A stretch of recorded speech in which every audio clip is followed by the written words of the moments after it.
আসসালামু আলাইকুম রহমতুল্লাহি ওয়া বারাকাতুহু। পবিত্র হজ উপলক্ষে বাংলাদেশ প্রতিদিনের বিশেষ ইসলামিক শো হজের পথে অনুষ্ঠানের পক্ষ থেকে আপনাদেরকে স্বাগত জানাচ্ছি। আমি মুফতি আল আমিন খান। রব্বে করিম আল্লাহ সুবহানাহু ওয়া তাআলা হজের মতো সুন্দর এবং বরকতময় সফর আমাদেরকে দান করেছেন।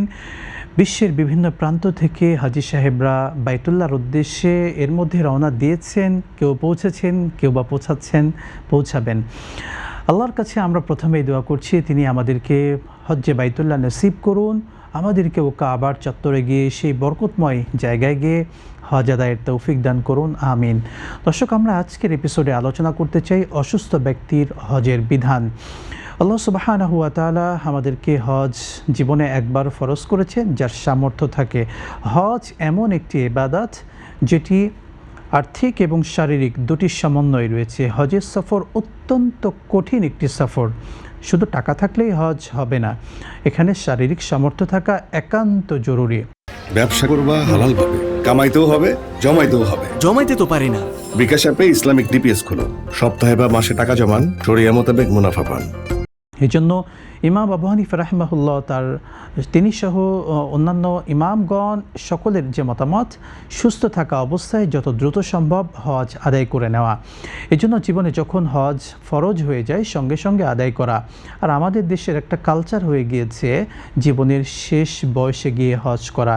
এই কালচার থেকে আমাদেরকে বের হয়ে আসতে হবে। এখনও বিশ্বের বহু কান্ট্রি রয়েছে, মুসলিম কান্ট্রিগুলো থেকে মানুষেরা যুবক অবস্থায় তারা হজ করছেন, ওমরা করছেন। আমরা মালয়েশিয়াতে দেখেছি, বিভিন্ন দেশগুলোতে ইয়াংরা, ইন্দোনেশিয়া, বিভিন্ন দেশ থেকে ইয়াংরা হজে যাচ্ছেন। আর আমাদের দেশে একমাত্র বৃদ্ধ অবস্থায় হজে যান, হজের কাজগুলো ঠিকমতো আদায় করতে পারেন না, আফসোসের বিষয়। কিংবা হজ ফরজ হয়েছে, ডিলে করছেন, ডিলে করতে করতে একসময় অসুস্থ হয়ে পড়লেন হঠাৎ করে, আর আপনি হজে যেতে পারলেন না। যদি এমন হয়েই যায় তখন আমাদের করণীয় কি? ইসলামী শরিয়া এমন ব্যক্তিদের জন্য যাদের উপর হজ ফরজ হয়েছে কিন্তু কোনো কারণে দেরি করতে করতে হঠাৎ করে এমন অসুস্থ হয়ে পড়লেন যে তার আর ফেরার কোনো সম্ভাবনা নেই, এমন ব্যক্তিদের জন্য হজের বিধান রেখেছেন। তিনি যেহেতু যেতে পারছেন না কিন্তু তার উপর হজ ফরজ হয়ে গিয়েছে, সুস্থ হওয়ার সম্ভাবনাও নেই, তাহলে তিনি তার পক্ষ থেকে একজন ব্যক্তিকে পাঠাবেন যিনি তার পক্ষ থেকে গিয়ে বদলি হজ আদায় করবেন।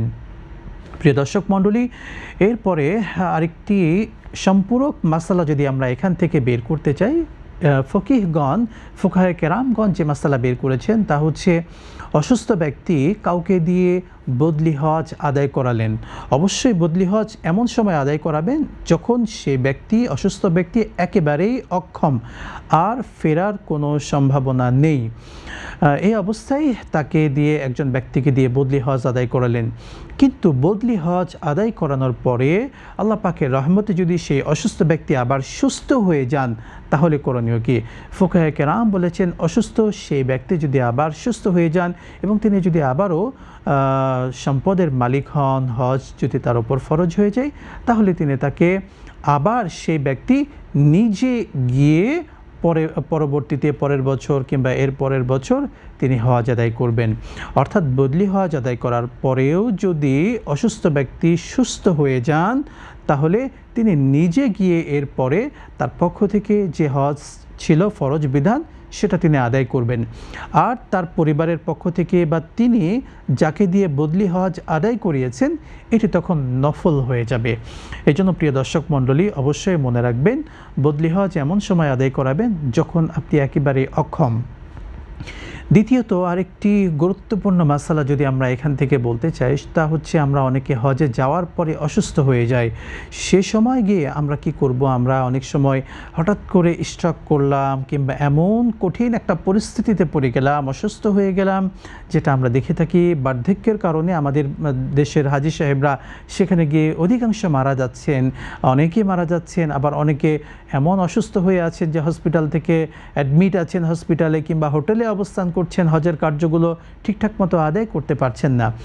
তাই তার পক্ষ থেকে যে বিধানটি, তিনি সেখানে নিয়ম মাফিক ফুকাহে কেরাম বা আপনি যাদের সঙ্গে যাচ্ছেন তাদের পরামর্শ নিয়ে কোরবানি আদায় করবেন এবং আপনি চেষ্টা করবেন আপনি সেখানে 3টি রোজা আদায় করার জন্য যদি আপনি সেটা না পারেন 3টি রোজা আদায় করবেন, এবং দেশে আসার পরে সুস্থ হওয়ার পরে হজের পরে আপনি আরও 7টি রোজা আদায় করবেন।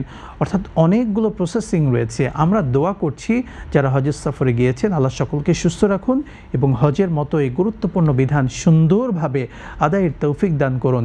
কেননা হজ আমাদের সারা জীবনের সাধনা, একটি তামান্না, আকাঙ্ক্ষার একটি আমল।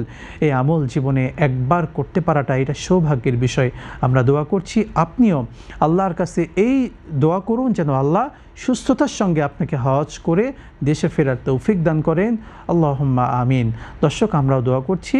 আজকের মতো আপনাদের প্রিয় অনুষ্ঠান হজের পথে থেকে বিদায় নিচ্ছি। দেখা হবে আবারও। আসসালামু আলাইকুম ওয়া রাহমাতুল্লাহি ওয়া বারাকাতুহু।